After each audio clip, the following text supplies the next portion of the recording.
Chapter 13. They traveled on foot. They traveled in empty rail cars.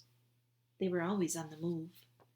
"But in truth," said Bull, "we are going nowhere. That, my friend, is the irony of our constant movement." Edward rode in Bull's bedroll slung over Bull's shoulder, with only his head and ears sticking out. Bull was always careful to position the rabbit so that he was not looking down or up, or was instead forever looking behind him at the road that they had just traveled.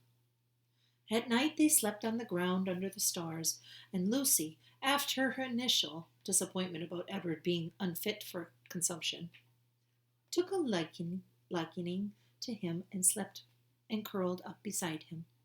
Sometimes she even rested her nuzzle on his china stomach.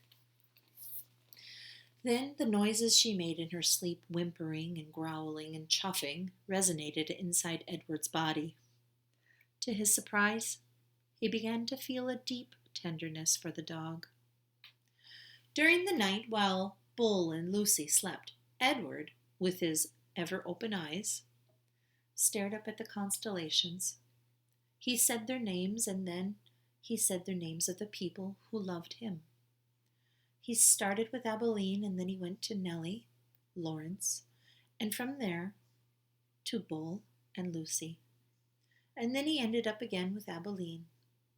Abilene, Nellie, Lawrence, Bull, Lucy, Abilene. "See," Edward told Pellegrina, "I am not the princess. I know about love." There were times, too, when Bull and Lucy gathered around the campfire with other tramps. Bull was a good storyteller and even a better singer. "Sing for us, Bull!" the men shouted.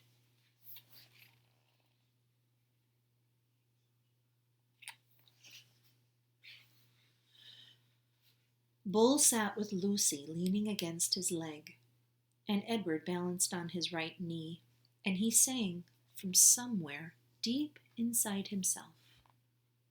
Just as Edward could feel Lucy's whimpers and growls resonate through his body at night, he could also feel the deep, sad sound of Bull's songs as they moved through him. Edward loved it when Bull sang, and he was grateful to Bull, too, for sensing that a dress was not the right kind of clothing for Edward. "Alone," said Bull right one night. "It is not my desire to offend you or to comment negative on your choice of garb, but I'm forced to tell you that you stick out like a sore thumb in that princess dress. And also, again, with no wish to offend you, the dress has seen better days." Nellie's beautiful dress had not fared very well in the dump, or in its subsequent ramblings with Bull and Lucy.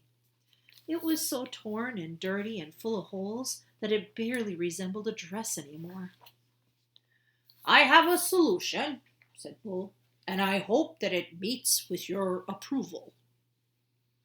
He took out his own knitting stocking cap and cut a big hole in the top of it with 2 small holes in the side of it, and then he took off Edward's dress.